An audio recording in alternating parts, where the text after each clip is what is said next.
Hey, Kelsey, Norm MacDonald here. So, you have a podcast, huh? Fantastic. You know what I always say? You know what the world needs more of? Podcasts. Live from the Screwball Whiskey Studios, the Kelsey Hudgins Show. That's right, folks. The Screwball Whiskey Studios, indeed. For at least a couple more weeks. Go get yourself some Screwball. It's the one and only original peanut butter whiskey, and you should drink some of it. And that's really all there is to it, you know? You can go get yourself a couple bottles. You'll wish you had two if you only had one. And yeah, I think that's about it, you know? Go get yourself some Screwball. Why not? What I didn't do was what I'm doing right now, which is an Instagram story telling people that I'm live right now on YouTube and Twitch. But you guys already know that. Or you don't, you know, or you just found out.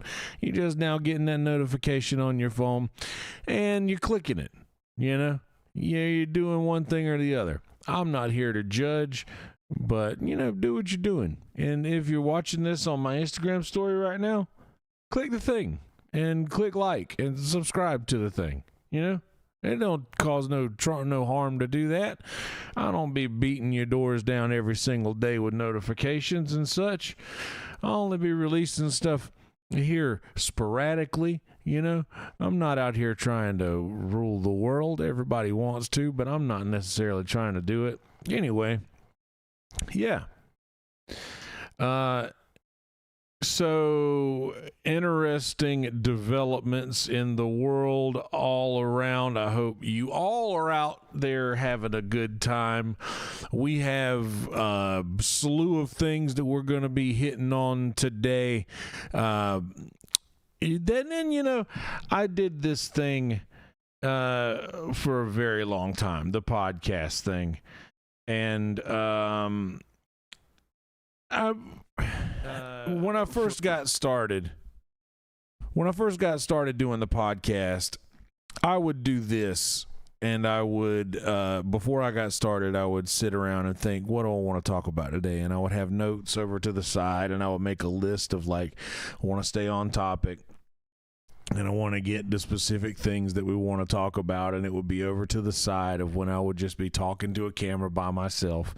But now we have shout out producer JP in the house. Hey guys, how you guys doing? Literally in the house. We're up here upstairs doing this damn thing. We're signing another year lease. We're going to be doing this for another year in this spot at least.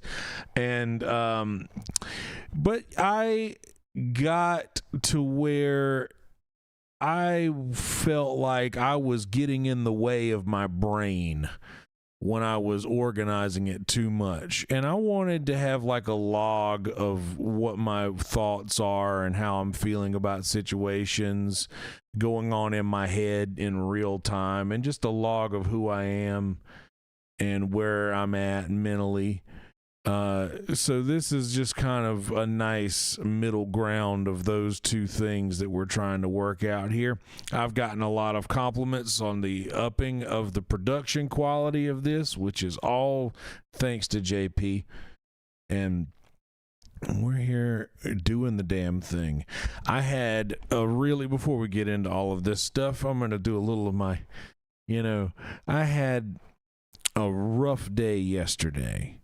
That a lot of cool things happened during a rough day. Like, I woke up and I wasn't feeling it. And I've done this 2 Fridays in a row, and I don't know what it is, but last Friday I was feeling physically sick and didn't work. And then yesterday I was just like, man, mentally sick. I didn't want to do anything. I didn't want to leave the house. I wanted to stay in bed all day. I wanted to do nothing. But I checked my Instagram and I had a message from the great and powerful Jessie Jetski Johnson, who was the trumpet player on Kill Tony in the original Kill Tony band from Los Angeles, for those not aware. And she asked me if I would open up her show musically, and there she is, the great and powerful Jessie Johnson. She is now one of the cast members of the Bad Friends podcast with Andrew Santino and Bobby Lee. But she asked me to come and open up the show. She was on Secret Show Thursday night, and I opened up the show for Red Band there every week. So she asked me if I'd come and do that for her, and of course I did. And I helped her with her merch a little bit after. I didn't do as good of a job as I think I should have, because I'd never done anything like that before. Like, I've helped like Chris DiStefano move people through a meet and greet before, but I wasn't like physically taking the pictures. I was just kind of the door guy standing there to help move people along. So I didn't feel like I did a great job of helping with that, but she was very kind and sent me a nice message after. So that was a really cool thing that came out of a day that I really didn't want to do anything. I didn't want to go. I didn't want to be in public. I didn't want to be around people.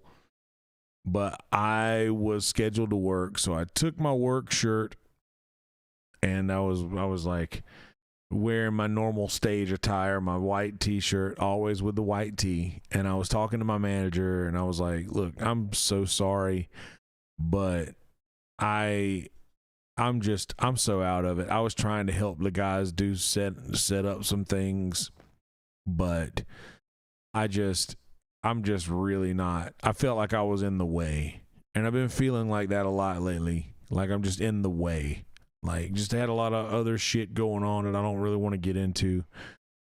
But I've just felt like I've done something wrong. I feel like I've like ruined some chances for myself.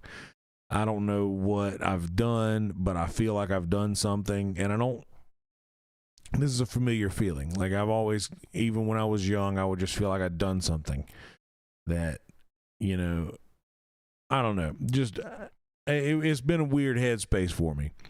But we're coming out of it. Some cool things have been happening lately that I hope come to fruition. You know, I hope some really cool things come out of these other, you know, nice things that I've got my hopes up for. I should never get my hopes up because I get them so high. But what can you do? But speaking of staying home on a day that you should be out doing something, when I was a kid and I would get sick and not go to school, what I did was I would sit home with my grandmother all day, and we would watch The Price is Right. And the great and powerful Bob Barker, host of The Price is Right, passed away earlier today. 99 years old. He almost made it to 100. He was born in 1923. Look, he looks like a vampire right there. It's a young Bob Barker right there. Young Bob Barker looks like he's trying to get you out of the room so that he can have a long conversation with your wife. But that Bob Barker looks like the one next to him. That guy smashed. That guy did for sure. But that guy next to him looks like it looks like he's getting ready to be coronated as King of England. It's true. The pinstripe. Yeah, man. R.I.P. Bob Barker. We got Alex Trebek's gone. R.I.P. Alex Trebek. Bob Barker's gone. Literally, Pat Sajak is Pat Sajak's the only one that we got left, and he wears a rug, and he hates that people know it. He just looks so weird. I don't remember seeing him too often, in old age. I guess because I don't watch a lot of the Wheel of Fortune. Yeah, he still does it. I think he's still the guy. Him and Vanna. I think that once he's gone, Vanna will be gone too. Yeah, she's talking about Vanna White. Yeah, we were talking about Vanna White, North Myrtle Beach, South Carolina. She hasn't renewed her contract yet with Wheel of Fortune, apparently. So there ain't no telling. Like, there's no way I could not tell this woman is 60. Like, 66? 66. She does not look 66. Oh yeah, Vanna White's gorgeous. She's always been. 1982 she's done this. She's done Wheel of Fortune my whole life. Plus 4 years. Yeah. February 18th. There's something else on that day that I... Really, the people we have left are Pat Sajak, Steve Harvey. Steve Harvey. Yeah, we can talk a little about Steve Harvey. Yeah, Steve Harvey going after his employees because they said something in his behalf that he don't believe in. Yeah, we got a TikTok video, I think it is, down here we can play. Is it TikTok? Yeah. Or no, it's just a X. A Twitter. A tweet.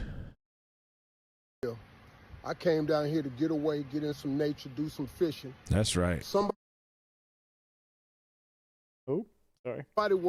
works for me on my Twitter, put a statement out that was totally negative. I got to take responsibility for it because they work for me. But the engagement was talking about name a comedian you don't think is funny. Why would I do something like that? That don't even make no damn sense. My whole brand is to be motivational. And I'm going to turn around and say something like that. You don't know where these young people at in their career, man. They could be coming up in anything. I'm all about positivity. I would have never done nothing like that. I'm so pissed off right now, man. Talking about I was trying to get some engagement. Okay. Be trying to get some employment, too. My bad, y'all. Now I got to come on here and do something, doing a damn selfie. So here it is. I'm sorry. Man, my bad, y'all. Won't happen again, though. You can tell he doesn't like doing that. Yeah, he's like, Steve, we need you to release, we need you to do some damage control. One of your employees. I never want to get to the point to where I can't run all that on my own, you know. Steve, a lot of people, like you were saying, you remember Steve as a talk show host. Yeah. But Steve was the original king of comedy. He was him, Bernie, Cedric, and DL were the original kings of comedy. Oh, I love Bernie. Miss him. Yeah. So he was an absolute killer. Filmed in Augusta, Georgia. Yeah, like. That's a long time ago, 2000. Yeah. Yep. But everybody remembers him as the talk show guy, but he was a absolute killer on stage. I like the fact that he says you don't know. Maybe it's because he had hair. I think that's what threw me off. Like maybe that's why I just didn't recognize it. But I like the fact that he threw in. You don't know where these young guys are in their career. You don't know where people are on the come up, because I see that a lot. I see people that are like, they'll come through the club and they do all right, but then they come through the next year and it's like, oh, okay. So you went out and you figured it out. So I like the fact that he's kind of looking out for that. Yeah, and it's taking responsibility for his employees too. You don't see that a lot nowadays. Yeah, well, a lot of people throw him under the bus. It's gonna be just him after Pat Sajak and Vanna White get off of Wheel of Fortune. Steve's gonna be carrying the baton. I love me some Family Feud. I think there's some really funny moments in that show. He makes it real funny because he's funny. Like he can be funny in the moment. His reactions are funny. Like,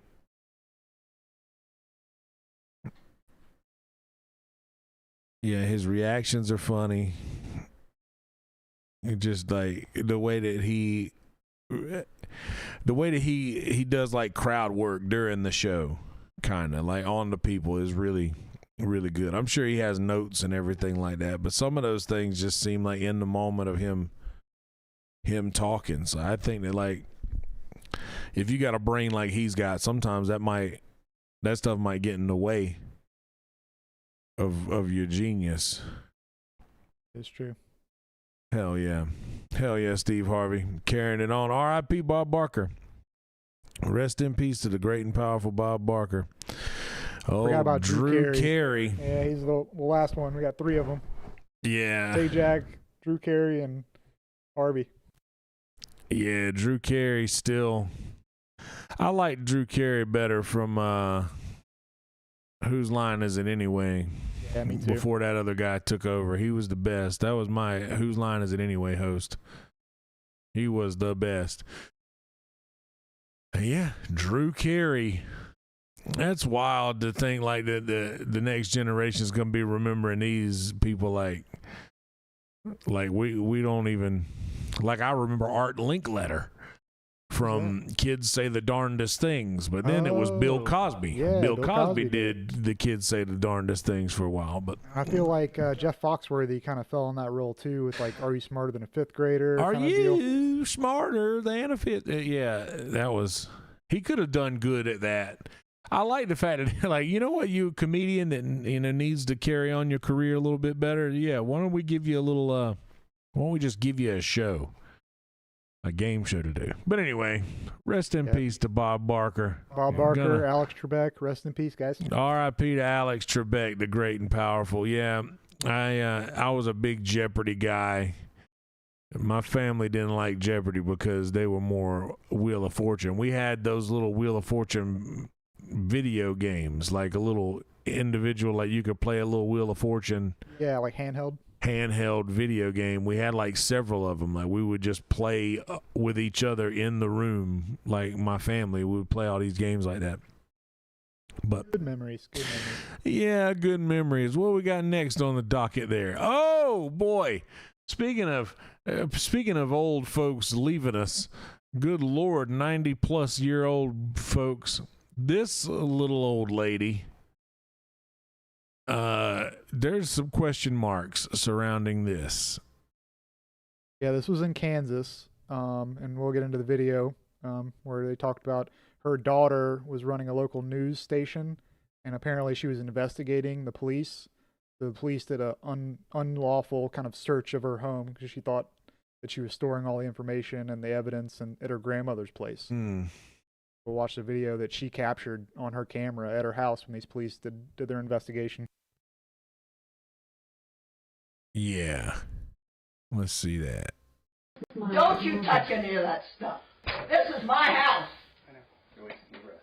Ma'am, Get out of here. You Newly released security video. This is posted by that local Kansas newspaper, Marion County Record. And what you're looking at is police raiding the home of that paper's 98-year-old co-owner and the mother of the editor of the paper, Joanne She's a Meyer. co-owner of the remember, paper. She collapsed and died the day after the raid. So not just the grandmother. I missed that. Yeah, I think the stress probably did a lot to her health, and she unfortunately passed away. I bet that's exactly what they want everybody to think. how many computers do you have in the house, ma'am? I'm not going to tell you. Get out of my way. It's all right. I want to see what they're doing. Well, they're working. Police said they raided it over claims that the newspaper had obtained information illegally. The paper has consistently denied that. According to the paper, Meyer had been, quote, stressed beyond her limits and overwhelmed by the hours of shock and grief after the illegal police raids. This search warrant, we should note, that was used to raid the home and the paper's office. Well, it has since been withdrawn, and the items seized have been returned. The Kansas they Bureau withdrew of the search. Investigations They just kind of is just looking harassed at the her. entire incident. Well, it seems like if this woman was the owner of that newspaper, not just the grandmother of the editor. So I missed that in the original thing that we looked at earlier. So a newspaper that is responsible for investigating corrupt police officers in an area, the owner of said newspaper, who is an older lady, is found dead the day after they raid her house. And then after she dies, they revoke the warrant and return all of the information. That sounds like something very fishy. Like, Yep. And it's taken off. It's on the Washington Post, Forbes, AP News. It's getting national attention. Yeah, if a publication is trying to bring light to something that the government doesn't want light to come to, then they might have to take out somebody. Like, what if they this is just speculation. What if they did something to that woman? What if it was more than just the stress on her heart? I mean, not saying that she is the poster child of health in this situation, but 98 years old, the timing is curious. The day after this raid happened, she passed away. Literally the day after. What if they slipped something in her Folgers? What if they put something in her Maxwell house? It looks like they went to the probably the newspaper's office too. Yeah, I'm sure that they did. But I wonder, like, if it's that same overweight cop carrying a computer. Yeah. Yeah, it's what if they thought that, like, if the evidence that they were using, like, that was obtained unlawfully or whatever, what if that unlawfully obtained evidence would lead to some serious corruption in this town or whatever's going on in Kansas? Some people are saying they secretly copied the newspaper's data and then destroyed the other evidence. Well, that, like, so does the rules not apply to these guys? So they can go and raid someone's house that have illegally obtained something, but they can illegally obtain something and nothing happens to them? Is that how this is? So here's an article from the court document saying that they believe that one of the reporters was impersonating maybe an officer or something.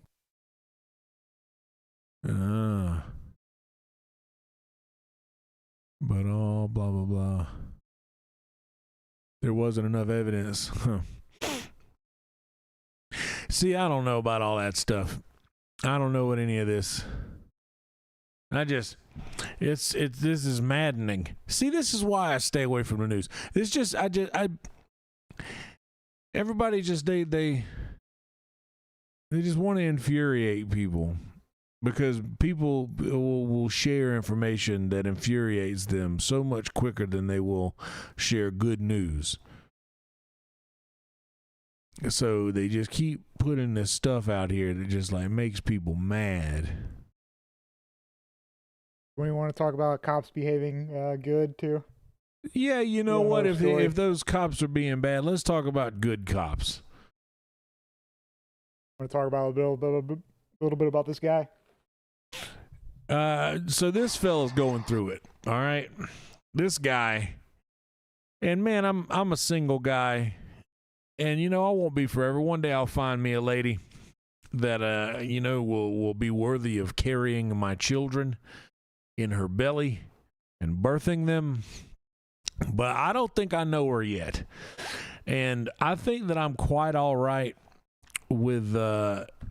I'm quite all right with waiting until I find the right one. But I think that this fella right here, I think that he did not wait to find the right one, and he's just going through it. But in the corrupt police in Kansas could take some notes from these gentlemen in this video. Let's see what this guy's going through. Hey, call me back. I'm dealing with the police. Man, they don't want to talk to you. I ran a red light, man. She saying you're lying? I see why you're... Could y'all talk to her? Hey, babe, I ran a red light, and they want to talk to me. Man, babe, I ran a red light. She think I'm with a female. She does, doesn't she? Yeah, she think I'm with... Babe, I'm with a female. I'm getting pulled over by the car. Who in the background, she says.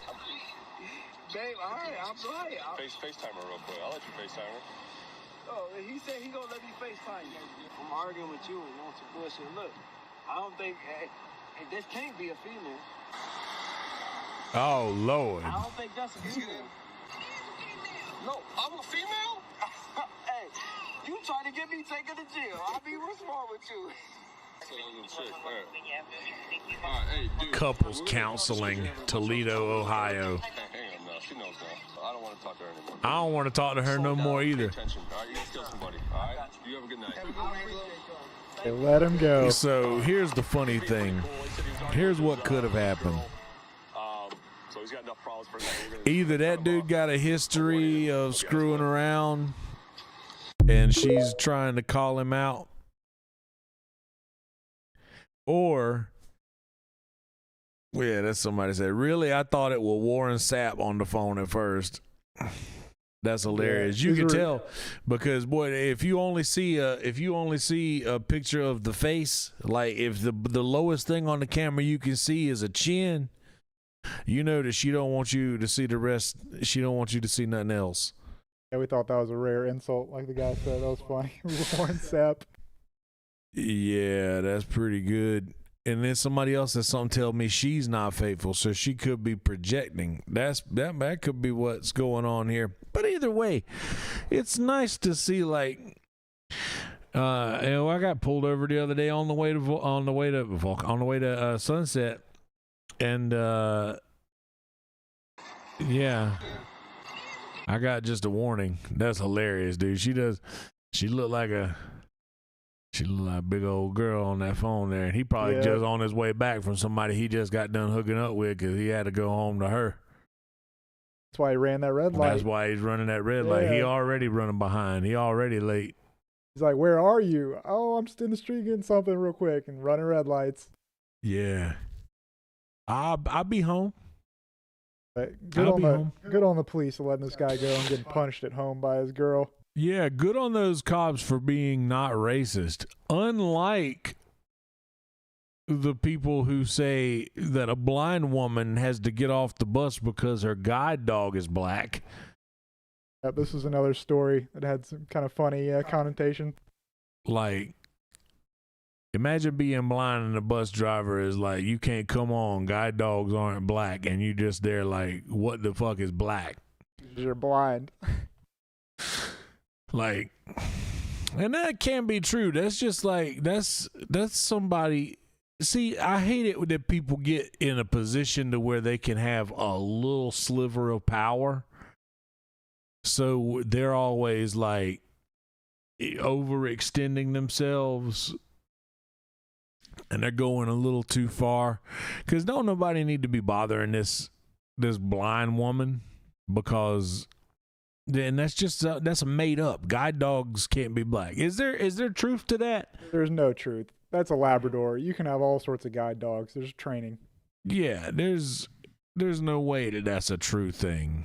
No, looks like a good boy with a job. He looks real sad. He looks real upset. Whoever took that picture knew what they were doing. Like, let's get him when his eyes are watering, when he looks like he's just about to cry because he's a good boy that experienced a bad racism. Yeah, he probably was like on the way to a park, maybe. His owner might have let him go play or something, right? You never know. Yeah, maybe that bus was going to take him to, all the happiness. Anyway, that was a funny article. I love that whoever said this, whoever is responding to this original message is saved as $10 a pound pork supplier. What is going on with those messages? I don't know who that is, but man, $10 a pound for pork. That sounds a little too much. Yeah, it's a lot of pork. I mean, some Wagyu pork or something. We could make some better. We could make something better than that for cheaper. You want to talk about the Amish? Oh boy, out here in these streets. Listen here, and I mean out here in these streets. The Amish have figured it out. They got Delta 8 pre-rolls and CBD and local hemp. So they are probably in a state that has legalized industrial hemp. So they have figured out a way to grow more trichomes on a plant with no genetic Delta 9 THC, right? Because Delta 9 is the real deal, right? Yeah. Delta 8's just like the hemp. Yeah, so they figured out a way to do this, and they are making their money. But you pointed out they have a calculator over there. Yeah, I would have thought Amish people wouldn't use electricity, but you said that they There's actually a can. Mennonites, Mennonites who Ridge Hirschberger was a Mennonite. They use I think they have like trucks or whatever. Remember that television show? Which one? There was an Amish television show back in the day. Oh, like Living Amish or whatever that show was. I can't remember what it was, but it was probably, I don't know, 10 years ago maybe. And one of the guys in the show drove a truck, and they were like, why does he drive a truck? And then they explain, oh, he's a Mennonite. Mennonites believe a little differently than the actual, the old school Amish. The Amish came up the other day in this thing. We don't have to look this up because it's something I saw the other day, but somebody was at this council meeting for a town, and they were saying, oh, well, why aren't we, why are we living the way that we do, and why are we forcing people to live in this way? And whoever was at the council meeting was like, whoever was running the panel rather, was like, oh, well, no one's stopping you, so what you want is communal living for everyone, right? You want communal living, you want everything to be equal for everyone, like despite their work ethic or despite whatever it is, you want everyone to have the same thing, full equality or whatever. Why don't you go live in the Amish community where everything is equal, where everybody has the same things, like everybody it's shared and traded, and then you can just see the look on this poor person's face, like, I just got. Fell for the trap. I thought it was funny because this guy looks like an Amish Johnny Depp. Got the little fanny packs too. Thought that was cute. Yeah, and the old woman wearing the bra on her head over there. The bra head. The old bra head woman. I'll tell you, I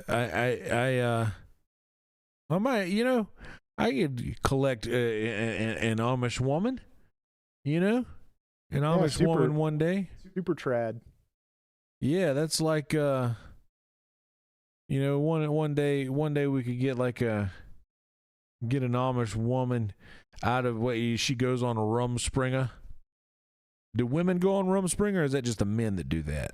I think that's both. I think it's just like an adolescent thing where they're allowed to go crazy. For how long is it? Like a year or something? I don't know. It's a while. You can go out into the world, and if you want to come back, you can come back. But if you want to stay gone, you can stay gone. I think that's smart because like they build them up with all these traditional values, then they let them see what society is like outside those values. Yeah. And they either decide at that point, do you want to continue living this lifestyle, or do you want to try to make your way in the world? Yeah, exactly. Ridge didn't go back, but I think he's only half. I think his mom or his mom or dad, one of them went on Rumspringa and left, but they still go see their families and whatnot. He still goes back to the farm. Anyway, speaking of fleeing and never coming back, how bad do you want to get out of China that you ride a jet ski 300 kilometers to South Korea to get away? What's impressive is that the tank of gas on a jet ski couldn't make it, so he towed barrels of gasoline behind him on his trip through the ocean. Like, what a Chad. Well, that's clever. Like, to obtain barrels of gasoline and be able to, like, I can't even fathom how you maneuver through doing that.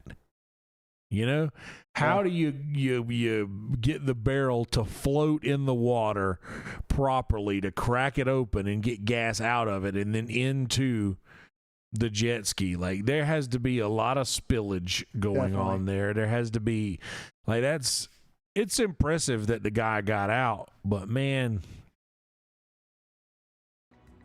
it's impressive that the guy got out, but yeah, that's so the reason he fled was because he was making fun of Xi, the premier of China. He was calling him Zhitler. Yeah, just that's the sad part about all of this is that somebody can be thrown in jail for just making fun of someone in power. Like, if that were a case in America, the entire cast of Saturday Night Live would be executed. Or no sense of humor about stuff over there because Zitler or whatever, that's kind of funny. That's a clever pun. It is clever. Yeah, it's very clever. And he was arrested, I think they say later in this video, for 18 months in 2016. Yeah, so he's already been through it. Yeah, it looks like a dangerous fella. So now he can, and they're much less strict. Obviously, he fled to South Korea, so apparently Korea is like much less strict about things like that. I assume. Yeah. Or at least he's got like. Imagine being a part of their Coast Guard and this guy with a jet ski just towing barrels of gas is coming towards your country. Like, what the hell? Yeah. That would look not good if you're towing barrels towards a vessel that represents the government of any nation. That can't be safe. Insulting state authority. Like, it's just that. Insulting state authority, and you go to jail for 18 months. Man. That's just, I don't like that. I don't like the thought that there's no freedom of speech. And we're headed there in this country. There are people that can be arrested now for Facebook posts and things that they make. I remember there was a guy whenever they had that big shooting at the gay club in Miami, Pulse, the gay club. Somebody on Facebook in Myrtle Beach posted, "Oh, I wish it would have happened at the Pulse in Myrtle Beach," and the guy was arrested for just putting that on Facebook. Yeah, that's wild. And I mean, the guy shouldn't have said what he said, of course. Like, I wish it would have been like that's hateful and terrible. But I mean, it's words, you know. Yeah, it's sort of like comedy too. Like, why you have to be so thin-skinned? It's like one of the most powerful nations and the most powerful people in that nation. Be like, I can't take a joke. Can't just like laugh it off. Yeah, well, it's like. They're more concerned with the reputation and how the people view them than they are with actually being cool, I think. Because over there, I guess all you got is how people view you because you're not really. I don't know. I don't know if they're connecting with the people as much over there. Are they? I can't. I shouldn't speak on it because I don't know. Yeah, it's just like one political party, so you're not allowed to do it, say anything against them. Yeah. They have all the power. We had that other Chinese news article we did a couple of weeks ago about them buying up a bunch of land that we have an update on. Okay. So they found out who bought all that land near Travis Air Force Base that we thought was in Texas, but it's actually in California. Yeah. We'll pull up a map where this is too. This is the county here. It's between San Francisco and Sacramento. And the Air Force Base was right here. So they bought up a bunch of land all around the Air Force Base. And it was under like a shell company. And then it turns out that it was actually a bunch of Silicon Valley elites that were buying up this stuff. So they thought it was China, and then they find out that it's much worse. Bunch of tech bros. That's what they're thinking, I'm sure. So a lot of familiar faces. Laureen Powell Jobs, Steve Jobs' wife. They've got Mark Anderson, which I actually like Mark Anderson. He's been on Lex's podcast. He's been on JRE. He's an interesting guy who did Mosaic, the first browser. And they got a couple of LinkedIn founders, the founders of Stripe, which are some of the youngest billionaires. Yeah. I wonder if Nat Friedman is any relation to Lex Friedman. Yeah, I'm not sure. But yeah, they're planning to build a utopian city. That's their thing. So that the exact thing that I was just talking about a second ago, huh? Like, everything should be equal, like just this all equality. Yep, they want to escape the Bay Area and make their own city to live in. So I bet that they will probably try to do it under some sort of a religious affiliation to exempt themselves from taxes. There's probably a lot of that. I think they're going to make their own city and then make their own laws within the city. There'll probably be a lot of that, right? Right. But apparently the big things in that county is Anheuser-Busch Brewery and a Jelly Belly jelly bean factory. Boy, so I tell you. Plenty of beer and jelly beans. I tell you, boy, jelly beans, I could go through a handful of them in a heartbeat. Yeah, that's interesting. They just trying to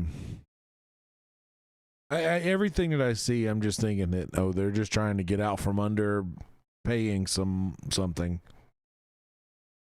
Cuz that's in California and they're probably like trying to get their own, like, get out from under the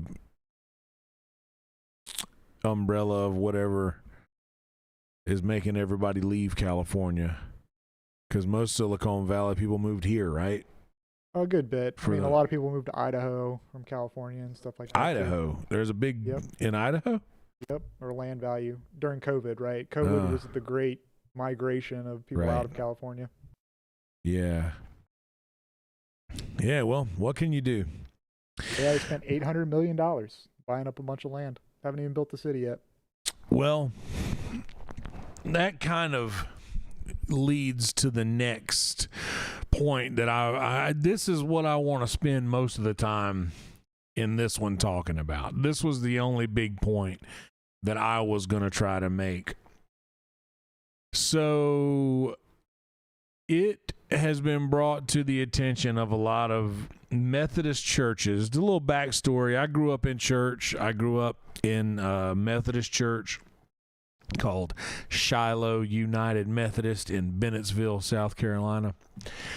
My parents still go there. There's not a lot of people that go to that church anymore. It is down to, like sometimes only 10 people on Sundays. But I've famously said several times, and I talked about this on Taylor Gorman's podcast that I did the other day. We did 3.5 hours on his podcast, and I was saying, like, God is in like the traditional understanding of God. It still exists in those small churches where people go once a week to get their nourishment and tithe and try to keep the church alive. And it's not like they're going to see the band or this young preacher who doesn't have a cross in his church, but he really wants you to just reach deep down in your pockets and buy me a new jet. Like those guys. It's not like any of that. Like, I believe that God, as we understand, as believers understand it still exists in the small churches. And it's not exactly, I don't necessarily agree with a lot of the things that they agree with and stand behind. But what I do agree with is that the Bible shouldn't be tinkered with. It's been the way that it's been for generations. And for people to start trying to add or remove from the Bible, and I'm not saying that every word of the Bible is the gospel truth, even though it is the Bible. I believe that the Bible is an analogy in most parts because Jesus lived his life teaching as parables and preaching in the way of analogy. So why is the Bible not to be understood as the same? It's an analogy for the most part in a lot of places. But the problem with what's going on, I just give you a little back history on that. to move over to the point is that over 6,000 churches in the Methodist denomination have done something that they are calling disaffiliating. They are disaffiliating themselves with the Methodist Church.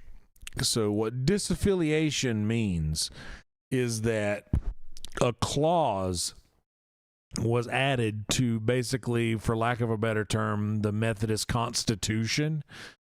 And also, sidebar, for those of you who aren't very familiar with religion or Christianity, there are many denominations of Christianity. Imagine it as like Christianity as America. There are so many different states within Christianity that have their own sets of laws that they can adhere to. And like you've got your Nazarenes and Baptists, Methodists, Latter-day Saints. You've got all these different denominations, Pentecostals, Church of God. There's so many different ones. But within the Methodist Church over the last few years, there have been some issues with homosexuality within the denomination, and more specifically, people who are homosexual but also holding positions of power within the church. So preaching at churches and administering gay weddings and stuff like this.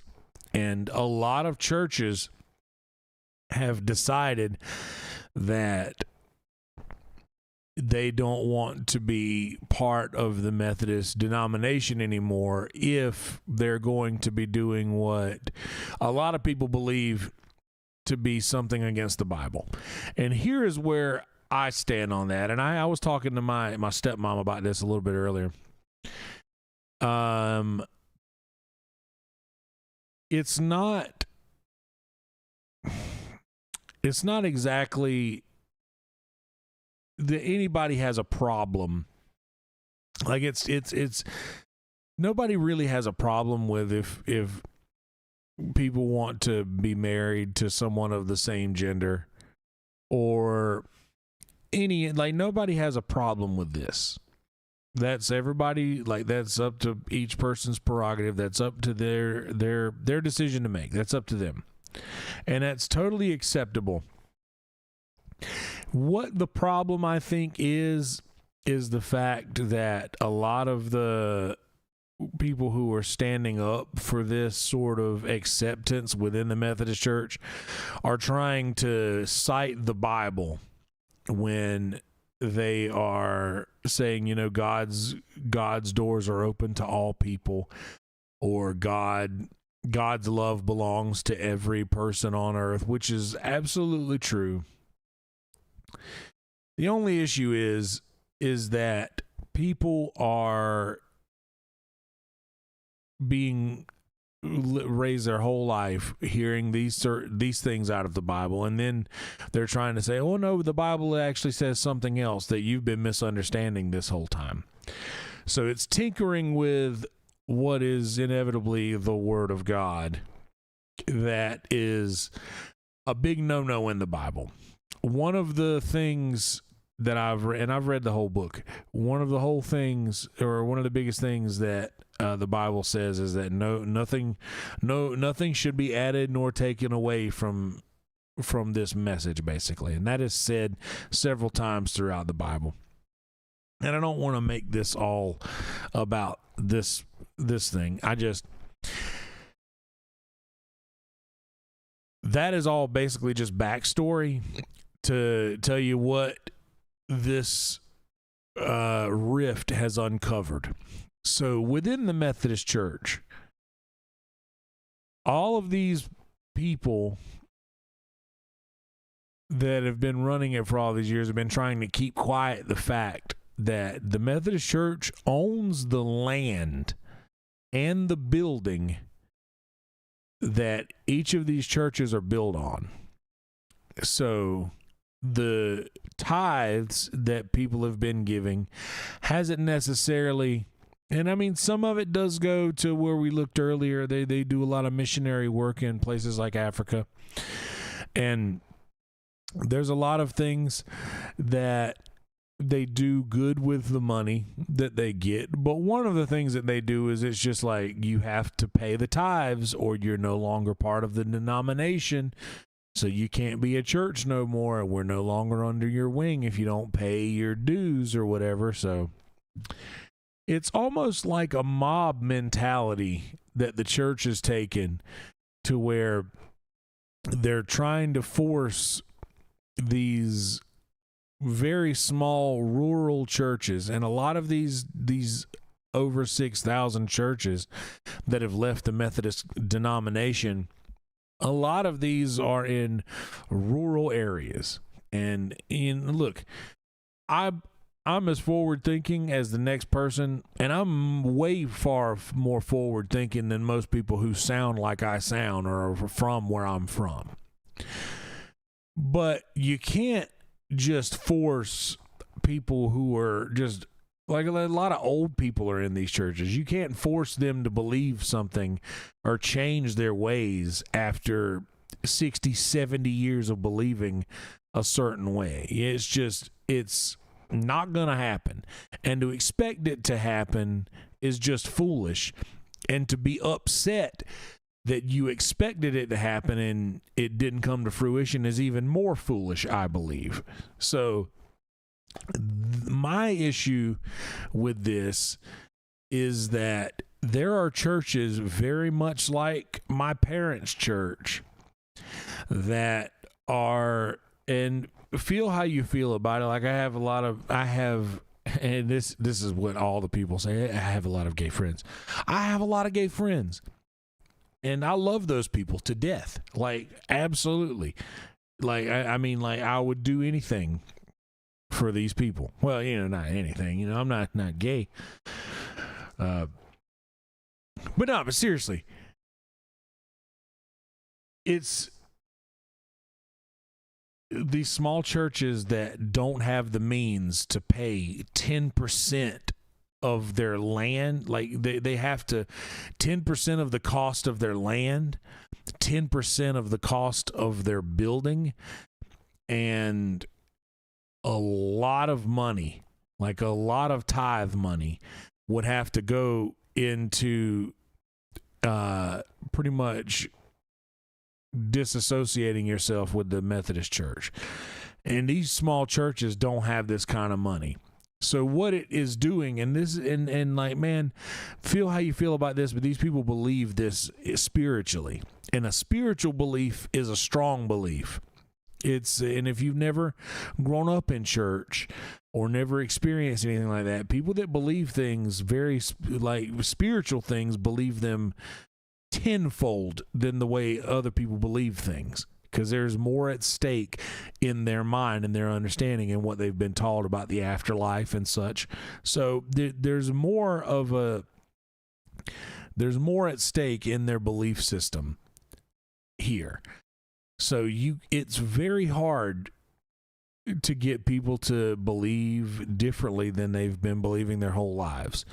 So what this is going to be doing is it's going to be forcing a lot of older people that aren't comfortable with the direction of the church right now.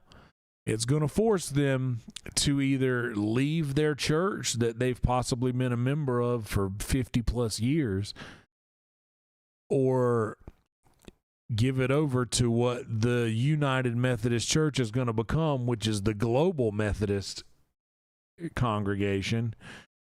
And that just sounds like end times stuff that these people have been reading about in Revelation, that they've been sitting in these same churches and hearing preachers talk about for generations.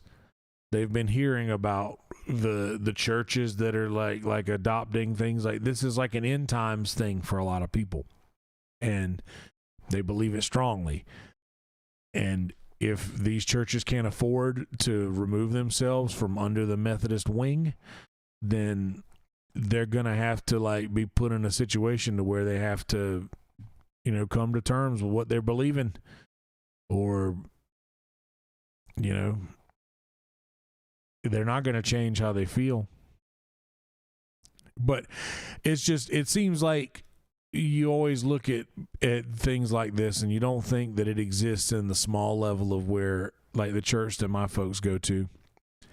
But it still does. If it's under that wing of United Methodist Church, then they have basically a lien on the land and the church. So if you go, all of these churches that you drive past in the South, the denomination owns a stake in that. It's almost like McDonald's isn't a hamburger company, it's a real estate company.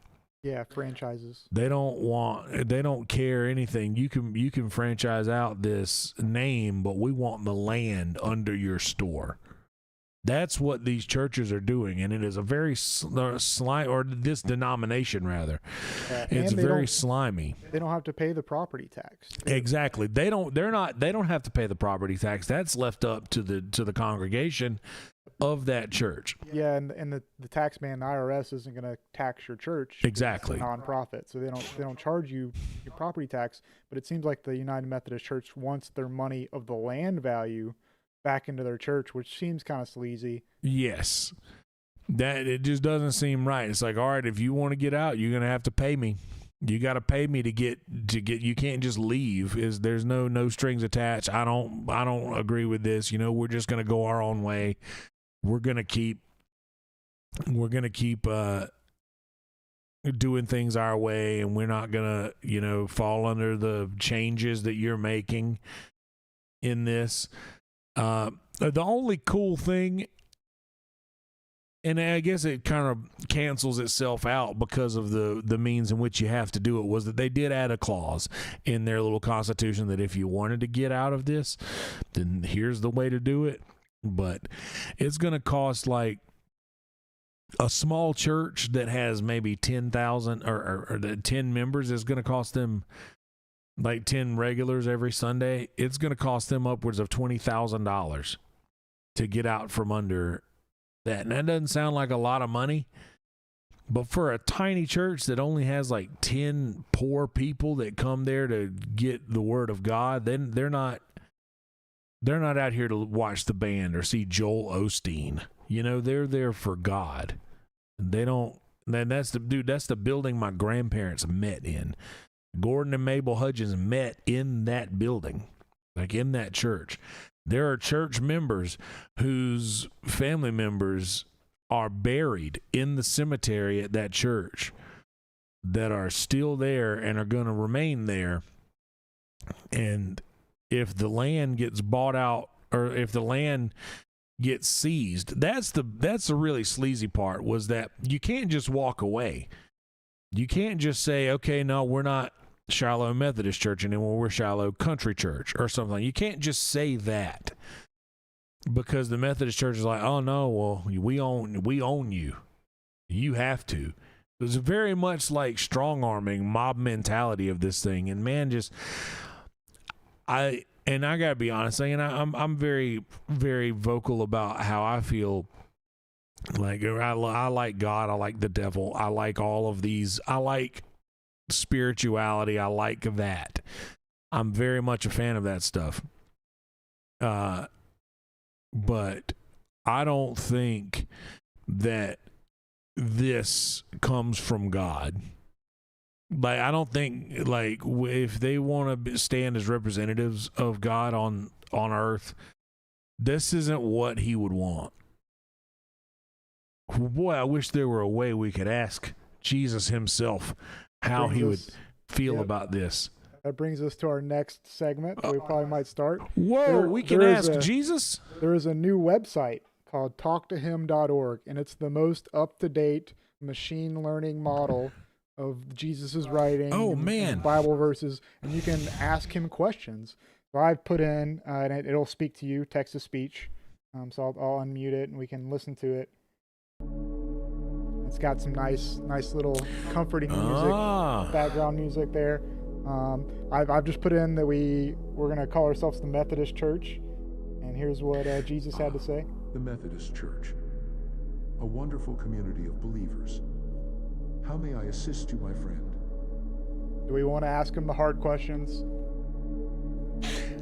Yes. Let's say, how do you feel about homosexuals leading the church?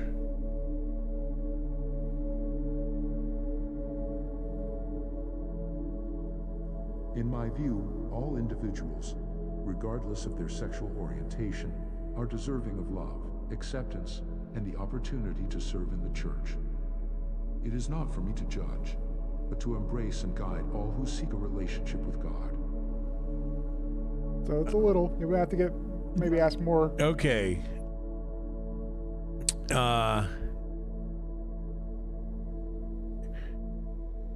What if, well, I guess it's in like, how do you feel about believers, I-E-V-E-R-S? I think there's an E between B-E-L-I-E. Right? Yeah, I'm bad at spelling. It's all good. How do you feel about believers leaving the church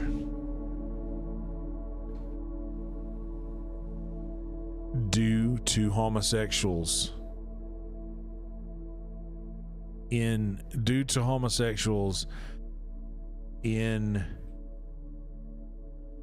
service of the church?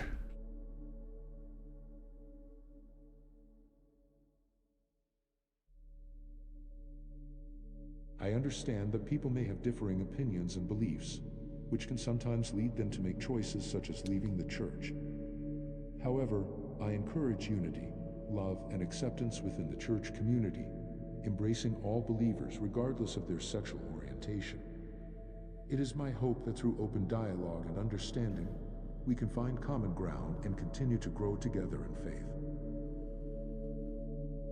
Okay. So that's exactly how I would feel about it. Now I want to ask, how do you feel about the Methodist Church owning the land of churches that wish to, what was the word again? Is it is it disallow? Disaffiliating. Oh, disaffiliating. A-F-F-I-L-I-A-T-E themselves. That wish to disaffiliate themselves. You don't have the ing. Themselves.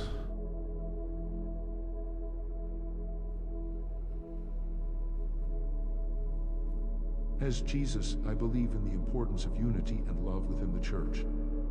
While I understand that there may be disagreements and decisions to disaffiliate, it is essential to approach such matters with compassion and understanding.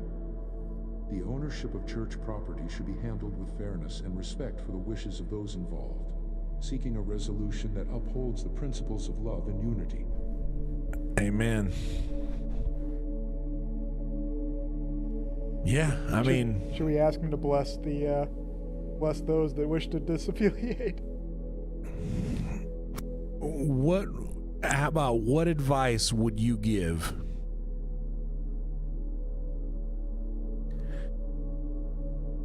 to someone whose beliefs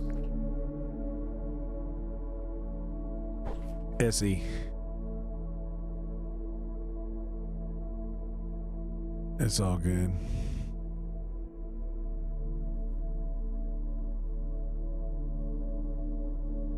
My advice would be to seek guidance and what advice would you give to someone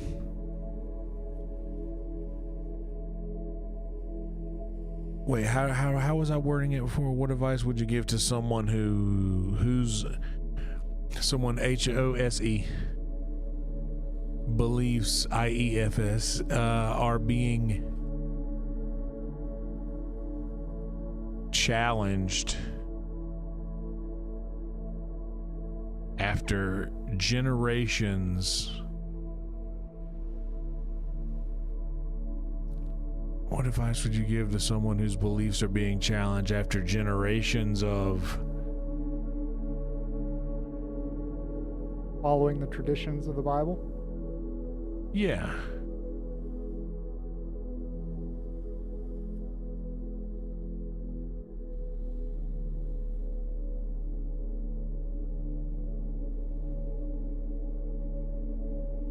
My dear friend, when faced with challenges to your beliefs after generations of following biblical traditions, I encourage you to approach it with an open heart and a willingness to seek truth. Remember that faith is a journey, and it is natural to encounter questions and doubts along the way. Engage in thoughtful study, seek wise counsel, and pray for guidance. Trust that God's love and wisdom will guide you as you navigate through these challenges, and remember that growth and transformation are part of the spiritual journey. Okay. Now, how do you feel about the modern church altering, A-L-T-E-R, altering the Bible to suit their needs? Or wait, to suit their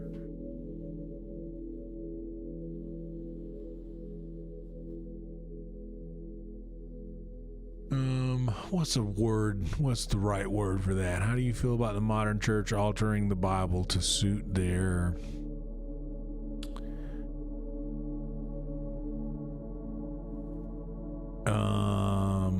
views on sexuality?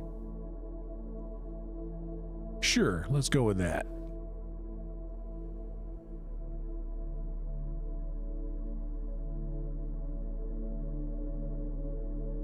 As Jesus, I hold the scriptures in high regard as the inspired word of God. It is important to approach the Bible with reverence and respect, seeking to understand its teachings in their original context. While interpretations may vary, it is crucial to handle the Word of God with integrity and avoid altering it to suit personal views or agendas. Amen. It is my desire for the church to engage in open dialogue, guided by love and humility, while upholding the truth and teachings found within the scriptures. See, that's it. That's the thing that I was getting at right there, is that though people want to, yeah, and I mean, everybody, Jesus himself, he just told us, Jesus himself says, hey, you know, everybody deserves love, everybody deserves acceptance, and God does not shy away from anyone who believes, and that's the truth. He also mentions avoid altering it to suit personal views or agendas. Yep. And that's kind of what's going on right now, I believe. Like, I don't know, man. We had one commenter ask us some funny questions about they wanted us to ask what are the names of the guys who nailed you down out of all the disciples who had the worst parts. Ask them. Which one? First one or the second one? Either one. This is fun. We don't often get to talk to Jesus. Oh, I didn't know that was a thing. Yeah, well, it was one of them. As Jesus, I must respectfully decline okay. the question. It is not in line with the teachings of love, respect, and dignity that yeah, exactly. And followers. Let us focus on matters that promote unity, understanding, and spiritual growth instead. Amen, Jesus. There you go. That was a good deflection. I didn't hear the farts part. Yeah. I thought we were just asking him about what were the men's names. But I don't even think that would have been a thing. Yeah, I doubt he would even know who that was. I know that there was some people next to Jesus in his final hours that he talked to, like the thief, I think. There was a thief. There was two thieves. Yep. One thief. Should we ask him about that? Who were the people next to you during the crucifixion? Well, I know. I would say what?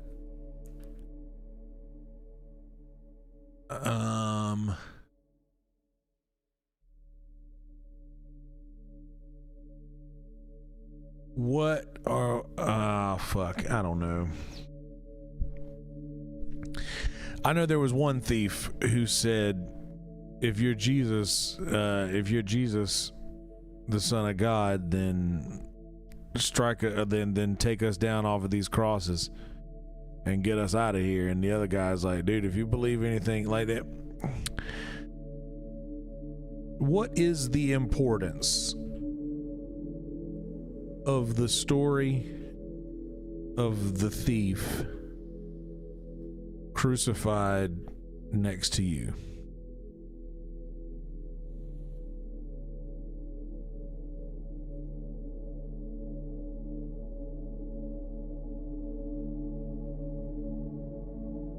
The story of the thief crucified next to me on the cross holds great significance. It serves as a powerful reminder of the boundless mercy. Does it scroll itself down? Yeah, it's scrolling itself. The thief recognized his need for forgiveness and acknowledged me as the Son of God. Through his sincere repentance, he received the assurance of salvation and a promise of eternal life. This story teaches us that it is never too late to turn to God, seek his forgiveness, and receive his love and redemption. It demonstrates the transformative power of faith and serves as a testament to God's unfailing love for all humanity. Yeah. Never too late. Never too late. Never too late. It's a good story. Yeah, I like that. Yeah, I like, you know, I one of the, not a lot of people know this, one of the reasons that I never watched, that I never really cared for South Park that much was because I know how ridiculous this thing that we all believe is, but I've always felt very weird about mocking it.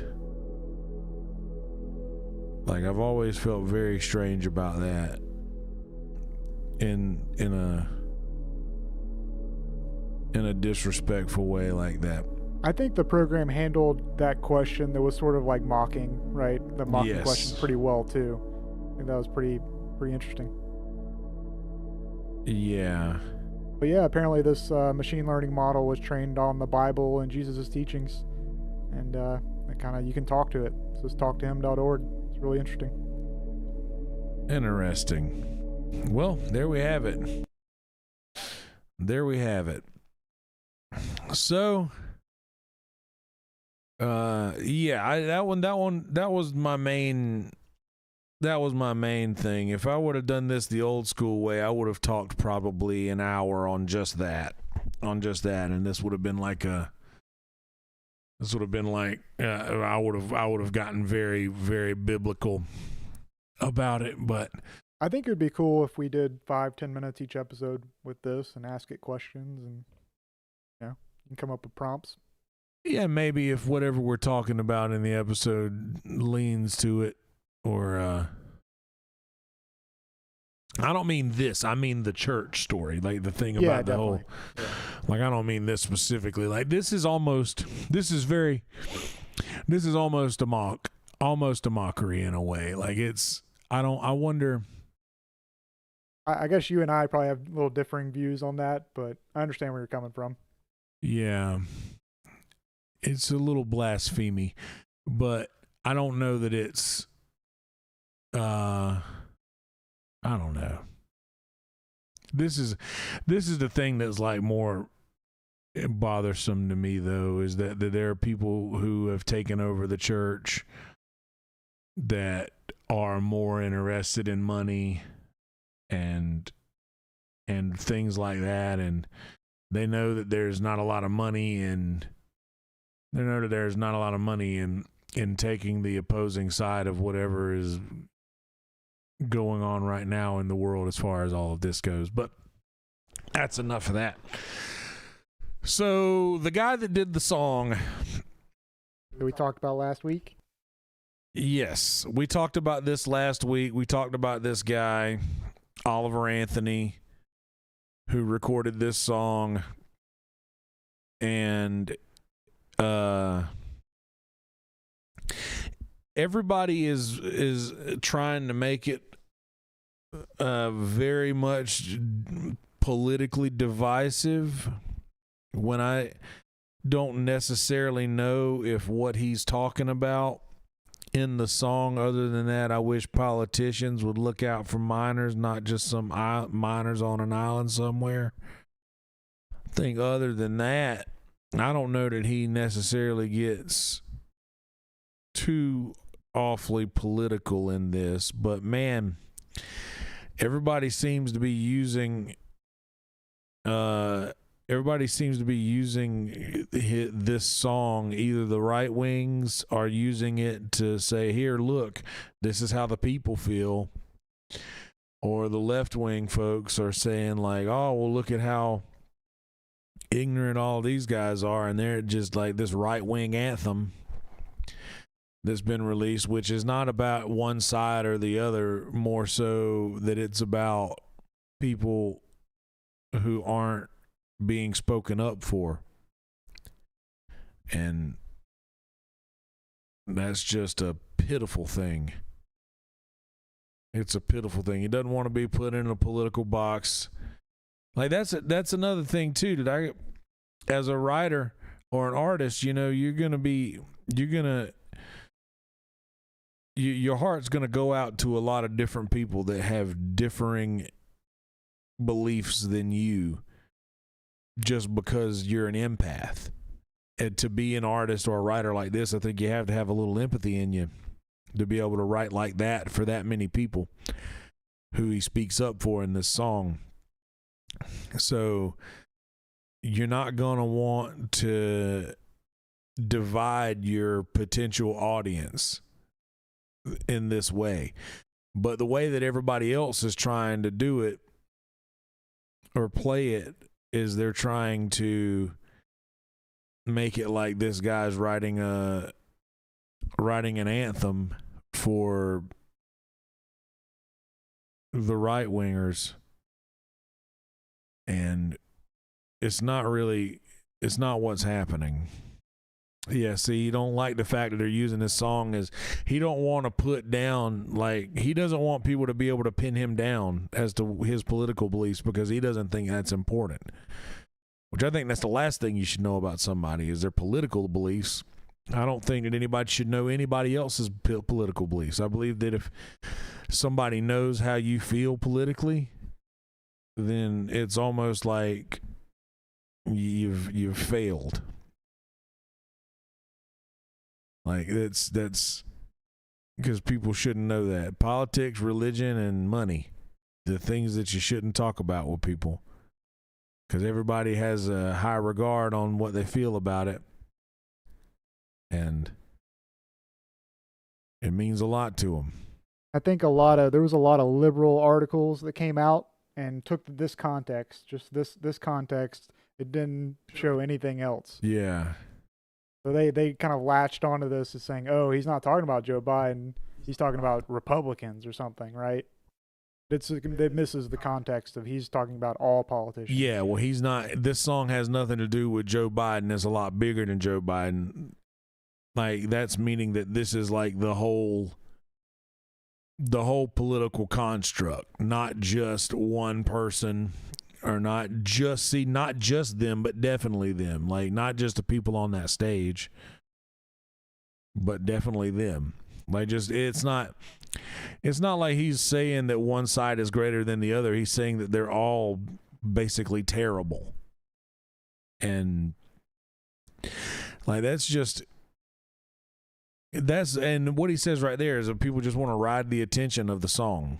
Certain people want to just ride the attention to this song and make their own selves relevant. And that, I hate that, because they are doing that. They are trying to make their own. And you know what's funny is I cited my song America the last time that we talked about this. And there's another song that he's released that's even closer to America than the one that everybody likes, where he's actually talking about, you know, people not reading the Bible no more, people not, like, I've got specific lines in my song about stuff like that. So this guy is cut from a similar cloth that I am, and I appreciate that, and I know how he feels. I know that this is like, I know that this has got to be nerve-wracking for him to have to deal with all these people that are just trying to just make some money off of him, and he's already turned down all this money. He's already turned down, and they're just trying to come in and curtail him, just riding his coattails. He makes a big point, too. This isn't even a United States thing. It's a global response. Oh, yeah. He said, don't let anybody else tell you otherwise. That's right. He gets it. He's here for the love of the game. And I'm sure that he's very excited. I'm sure that he's very excited about he can do gigs now. He can, and that's a hard working way, like, to make money. If you're an artist like that, you can go out. You don't have to take the millions of dollars for record industries that tell you this and that. And I think John Rich, from Big and Rich, country guy, he's actually friends with a lot of the comics. He had this thing where he said that I'll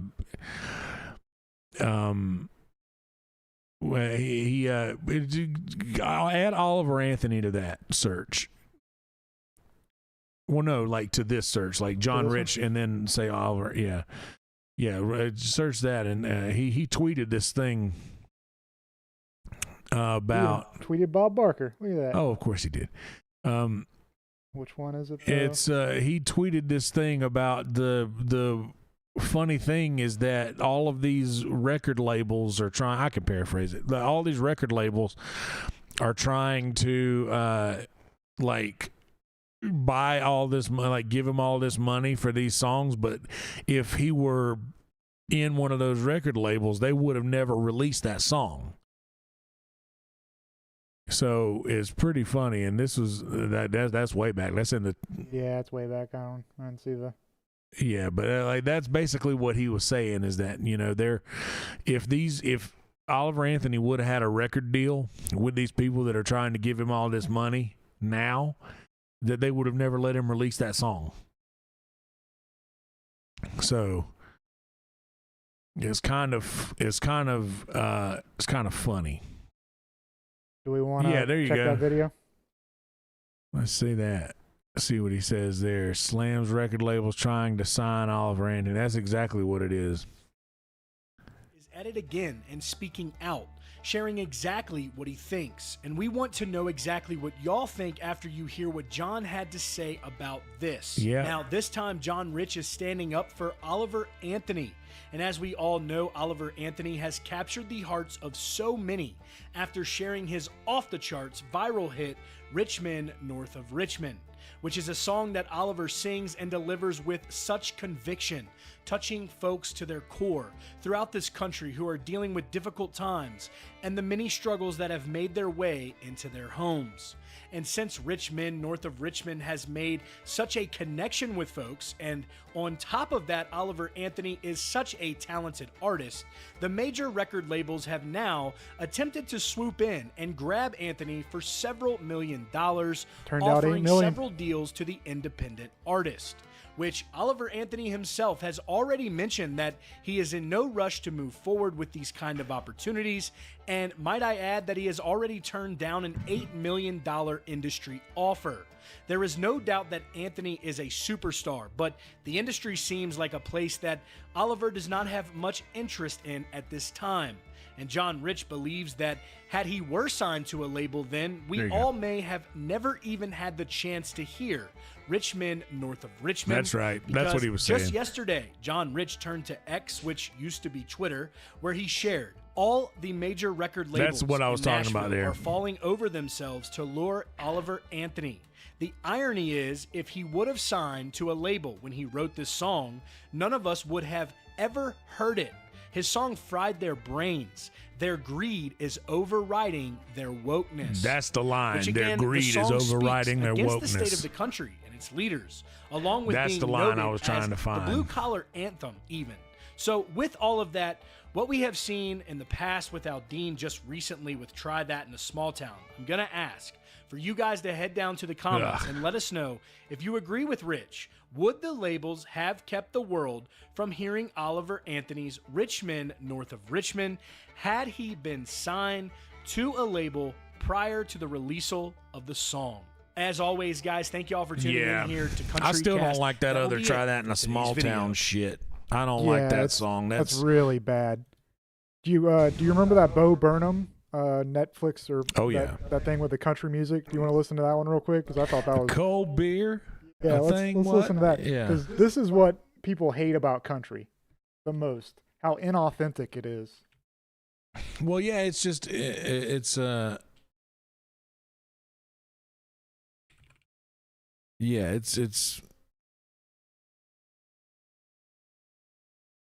lot of country artists and a lot of these guys that just wear these bedazzled jeans or whatever, or they got these old boots on and they wear the cowboy hat and they wear a specific type of shirt and they look a specific type of way and they sound a specific type of way and they talk like they talk. But dude, I'm here and listen, camera face in front, let me tell y'all something.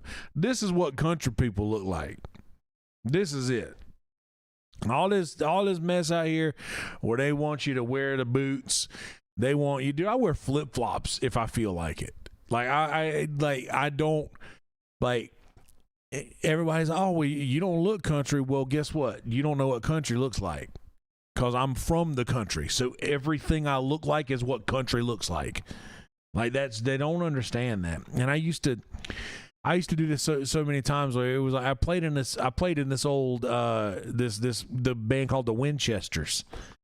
And I've talked about him. My boy Tom Hanlon, a couple episodes back, he passed away a couple weeks ago, and I talked about him and I told him all about the Winchesters. The cool part about the Winchesters was that I would show up in like board shorts and flip-flops to play outlaw country music with these old men. Like it was just that's how it was. And I have so many people now that are like, oh, you should try to do this and that. You should get like Tony Hinchcliffe told me one time that I should get a costume. I should dress like a wizard, an actual wizard on stage, and like make it a big thing like that. And I'm like, you know what? I'm me. I am myself. I just want to be this. It really aggravates me that all these guys that and John Rich hit the nail on the head. What those record labels want are hits. They want number one brainless hits that, forgive me, that stupid people are gonna listen to and fall in love with, and lowest common denominator, brainless folks. Try that in a small town. Yep, I was about to say. Try that in a small town where they just get a bunch of like random low-key racist stereotypes, point them out in a song, and then it just makes a bunch of white people who are afraid to really say how racist they are. They're just, it'll make a bunch of white people be like, oh yeah, well, you know, I know this fella that robbed an old lady or whatever, and it's always like they make it's so blatantly racist, and they really want to be racist underneath it all, so they're just like not even understanding how racist it is for them to support something so stupid. And that, I don't even know who, Luke Bryan or whatever his name was that did that song. Keith Urban. Keith Urban, maybe one of the. No, it was I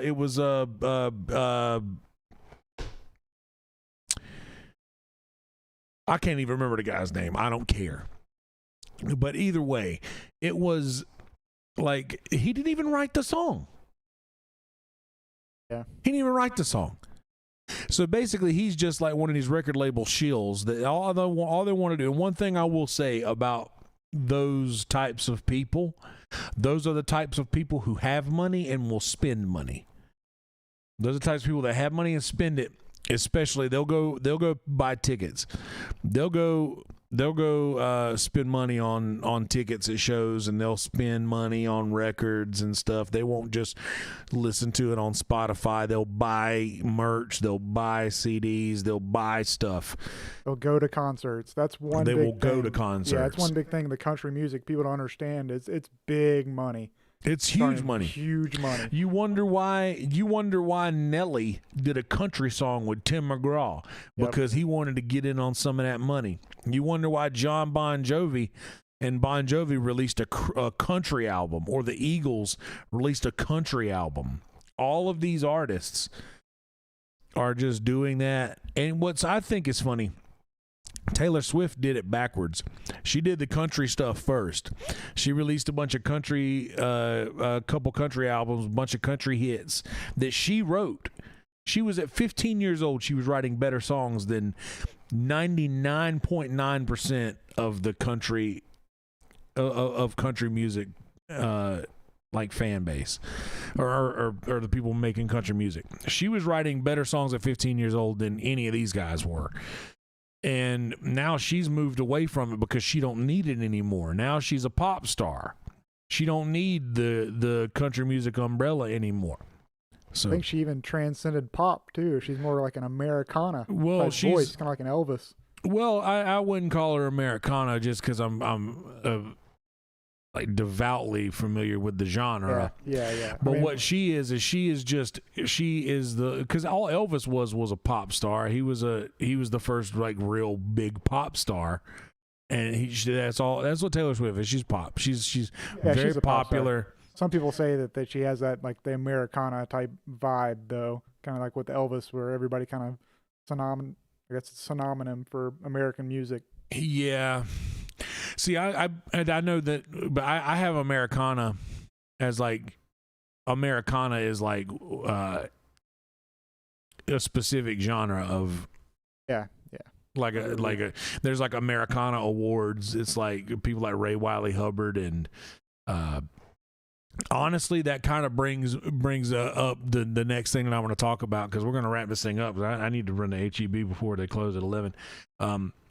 Jason Isbell is Americana. Yeah. And another point that I was going to be making is Oliver Anthony talks about he's even on this, he's everywhere. He's on an article about Jason Isbell. He doesn't want any kind of politics to be brought into his stuff, like, and you would think that everybody thinks that, country artists are just like, they're all like right wing. Dude, if you look through Jason Isbell's Twitter, all he does is he absolutely shits on anything that the right does.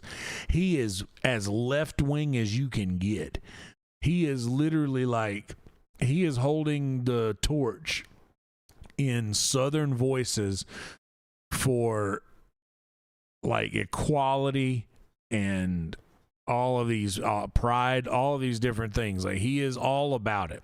But this album, and he talks about Southern things. He writes about what it's like to grow up in the South, and he's very much in tune with Southern things. But he ain't interested in wearing the cowboy hat and the boots, but he's from Muscle Shoals, Alabama. He's from the South, and he actually gets it. He has there's a man who walks beside me, and he's who I used to be, and I wonder if she sees him and confuses him with me, and I wonder who she's pining for on nights I'm not around. Could it be the man who did the things I'm living now? Like, it's a song called Live Oak on this album, but this album should be listened to carefully. Southeastern is a clinic on songwriting. Like, every song on this album will make you feel strong emotions about something that you can personally relate to in your own life. That's what makes a songwriter great, is when they can describe something that they feel so accurately that other people can hear it and also remember when they felt that same thing that people like Jason Isbell perfectly write down and perfectly get out. Jason Isbell, he's one of my songwriting heroes. Like, you can tell in my songs, the songs that I have written, you can tell when I found out about Jason Isbell. He wrote a song, "You want to grow up to paint houses like me, keep a trailer in my yard till you're 23.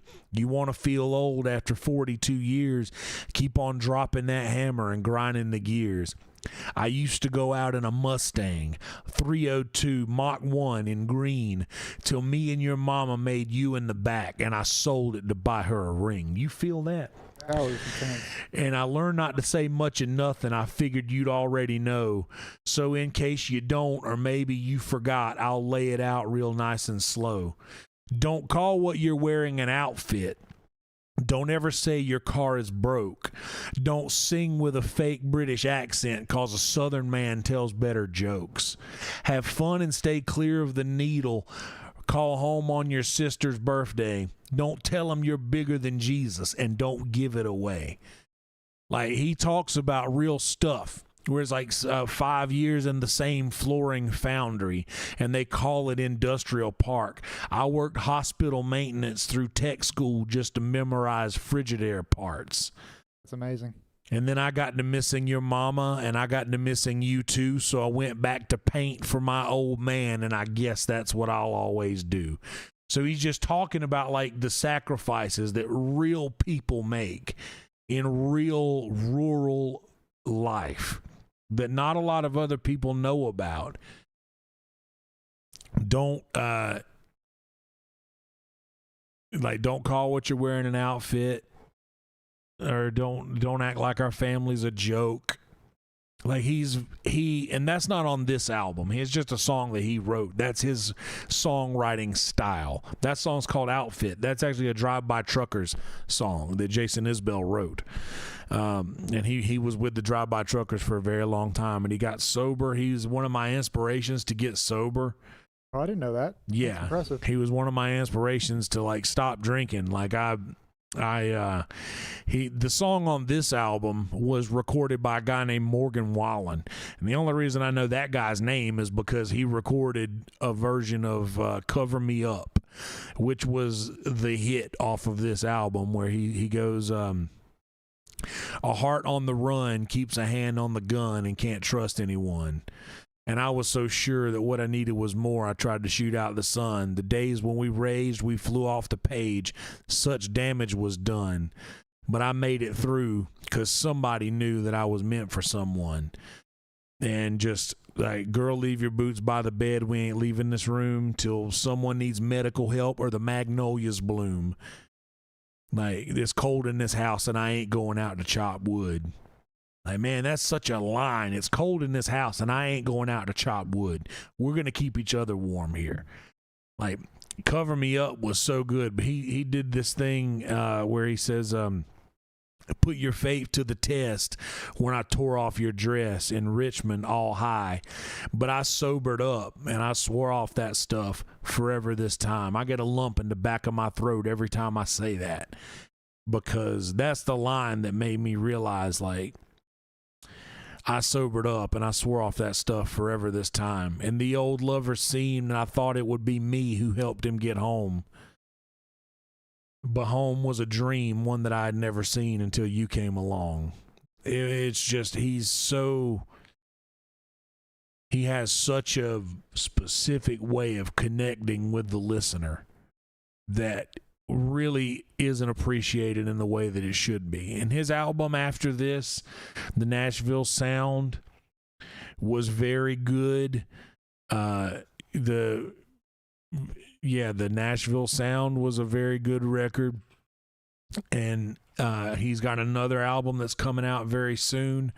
They released Jason Isbell live at the Ryman. White Man's World. I'm a white man living in a white man's nation. I guess the man upstairs must have took a vacation. Like, dude, that's just, he's so clever with his way of writing. And fun fact, Jason Isbell and the 400 unit, his band, like Southeastern was just Jason. That's his wife next to him there. And the guy with the long hair that's standing right behind him, that is the great and powerful Sadler Vaden of North Myrtle Beach, South Carolina. I was at a show. Sadler had a band called Leslie, Leslie, that used to play at my bar in Tito's in Murrells Inlet, South Carolina. Uncle Tito's, the bar that I ran. Sadler's band, Leslie, played their last show at Tito's in Murrells Inlet. The last time they ever played was at my bar in the Inlet. And Sadler's now playing guitar for Jason. And they just went to North Myrtle Beach the other day. And they just went to North Myrtle Beach and played the House of Blues there. It's called the Myrtle Beach House of Blues, but it's technically in North Myrtle. But Jason Isbell is your deep dive for this episode. Go deep dive. And if you have the time, listen to Southeastern from start to finish. I'm a big, like certain songs are really good to get hooked on, but I'm a big proprietor that an album is a piece of art. Like it's listening to a song from an album, just one song from an album like this is like looking at the corner of a painting. You really need to take in the whole piece of art for this one. So that's your listen to this week. Jason Isbell's Southeastern. So what to watch this week? I'm a big horror movie guy, and for any of you out there, I know there's a couple in the chat, I'm sure that are familiar with Virtual Red Band and have seen me and Janice talk about horror movies over the last few weeks. But we'll always swap shows. I appreciate her opinion on things. She's got a good brain for this type of stuff. But this was one of the movies that I gave her to watch, and this is a couple minute trailer. We're gonna watch this trailer. This is a movie that you should watch.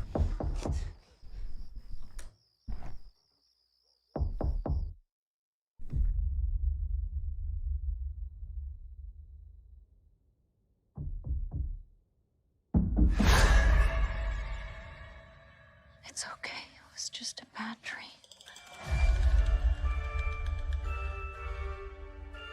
I heard it again.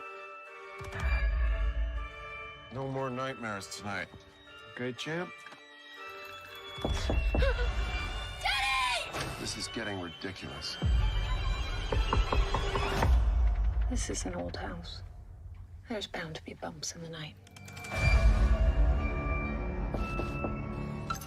Peter drew this? Yes. Is he all right? Peter has an overactive imagination. No more nightmares. No more. That's right. You know, I wish I had someone I could talk to about the things that were happening in my house.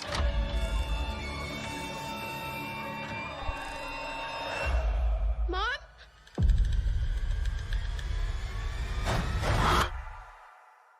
Mom?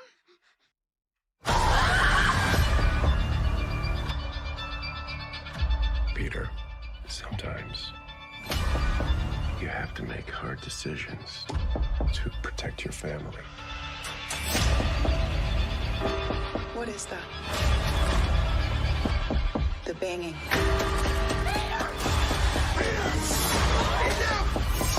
Enough!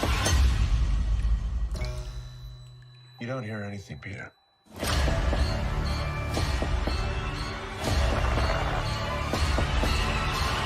You have a beautiful imagination.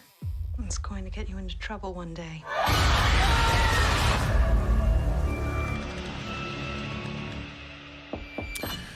Yeah, Cobweb's very good. I really enjoyed it. Yeah, I really enjoyed that movie. There was a couple of others. Yeah, you said this. I never watched that show. Yeah, so the Boys, I think it's on Prime. Or was in Netflix. That Anthony Starr character was Homelander. So people might remember him from being the weird super anti-hero. Man, I really like that Lizzie Kaplan chick. Lizzie Kaplan also played in a TV series about The Masters of Sex. That was an excellent series about the first psychological kind of researchers into the sex life in the 50s. So that was very interesting. I never watched that, but I found her very attractive. I've seen her in Now You See Me, the second one. She took over the... I didn't realize she was in The Interview, too. Yeah. Remember that movie? I remember that one. I really like the Now You See Me movies. I don't know if you've seen any of those. She's in Cloverfield? Wow. Yeah, the Now You See Me? Yeah. She's a very good actress, along with the Homelander. Anthony Starr guy. This was that was a really fun movie, and Janice Toe said that it scared her. So like she got scared from that one, which it was pretty scary. Out of all the ones I went through and I did this, I looked at all the best horror movies that have come out over the last couple of years, and I watched that one. I watched one called Nefarious, which was fine, and Nefarious was okay. You know it's good when the audience score is above the score. Yeah. The audience knows best. Well, yeah, and we looked at The Pope's Exorcist last week, and it was like 48%. So this one is, at least the tomatoes are giving it to 78%. Yeah, I remember it being 48%. You don't have to look it up. Yeah, but it might have changed. Or 47. But yeah, the audience score 81. Yeah, see. The audience loved it. I loved it. I thought it was great. I watched it again after that episode that we talked about it. It was as much fun the second time as it was the first time. But Cobweb was really good. There was another one that I watched called The Offering. It was you know what? Let's check out that trailer too. Why not? Yeah, let's see what they say about that.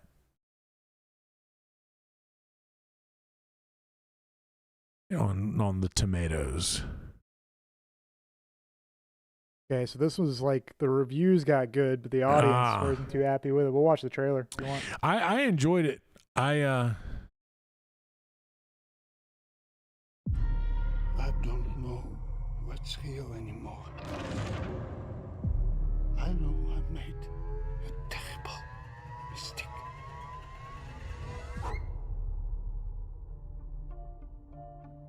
Means a lot that you came. Just give the old man a chance. Karen, his only grandkid. It's good to see you, Dad. To new beginnings. To life. What happened? It's a suicide. I may have found something. It's on the knife. It's an ancient warding inscription, often to seal a body containing a demon. But in today's world, who has the know-how to play with this kind of stuff? And what if someone did?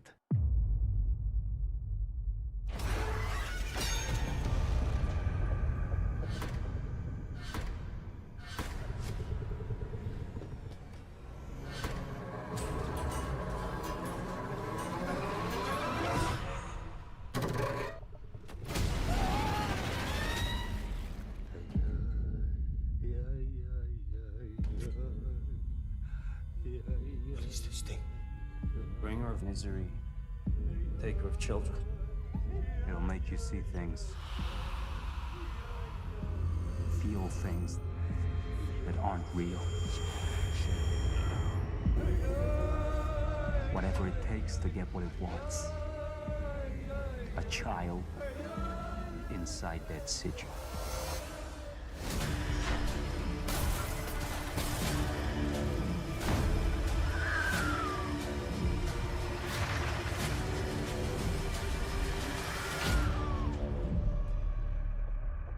Yeah. Pretty good. It was cool. It was like it